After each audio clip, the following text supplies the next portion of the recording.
Everyone wants to be a star until they find out what it costs.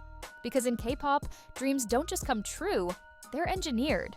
And no company does that more famously than SM Entertainment, the studio that turned training into science and young hopefuls into global icons. From 12-hour rehearsals to strict evaluations, SM isn't just a label, it's the original idol factory. So today, we're going behind the glitter to see what it really takes to survive it. Let's start at the beginning, where every idol story begins, the trainee years. SM Entertainment, founded by Lee Soo-man in 1995, created what's now known as the K-pop trainee system. Trainees are selected through public and global auditions, and it's not unusual for thousands to compete for just one contract. Once you're in, the schedule is relentless. Vocal and dance lessons 6 days a week, Korean, English, and Japanese classes for global communication acting and media training, monthly evaluations where you perform for company staff and executives, those who underperform risk being cut. The average training period before debut at SM? 4 to 7 years, according to interviews with EXO's Kai and Red Velvet's Seulgi. And speaking of Kai and Seulgi, they're proof that training at SM isn't just hard, it's endurance art. Boa was discovered at age 11 and debuted at 13. She later revealed that she spent her teenage years almost entirely inside rehearsal rooms and language lessons so she could debut in both Korea and Japan. Seulgi, Red Velvet, trained for 7 years before debut.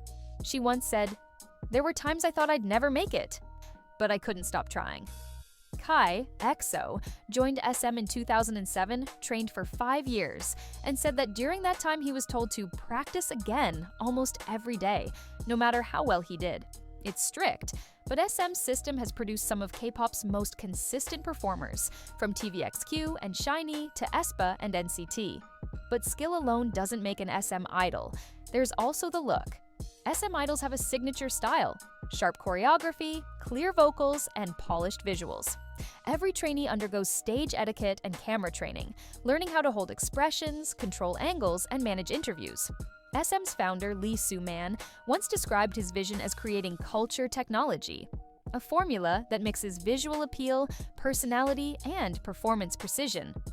Trainees are encouraged, and sometimes required, to maintain image standards through healthy diets and fitness, though SM has stated in interviews that well-being and professionalism are now prioritized over extreme practices that were common in earlier eras. And after years of training, a few lucky ones finally debut. But debut doesn't mean peace. Once idols debut under SM, their schedules often get even harder. Members of Girls' Generation and SHINee have spoken about performing with little sleep, managing back-to-back tours, and balancing variety shows with recording sessions. Taeyeon, SNSD, described debut life as a cycle of airports and stages, exciting but exhausting. Key, SHINee, said in a 2023 interview that SM's training discipline helped him survive a decade of constant work. They taught us how to keep going even when we wanted to stop. But not every story from SM ends with a standing ovation. SM's system has faced criticism for its intensity. In the early 2000s, the so-called slave contracts, long-term exclusive deals, were challenged by artists like TVXQ and Super Junior's Hanggang, leading to major reforms in South Korea's entertainment laws. Now, contracts are capped at 7 years, and idols have more legal protection than before. Mental health pressure is another real concern. Artists like SHINee's Jonghyun and EXO's Lay have spoken openly about burnout and emotional struggles, leading SM to introduce counseling support for active artists. Still, even with reforms, the competition and expectations remain some of the toughest in the world. So why do people still chase this dream? The answer's simpler and deeper than you think.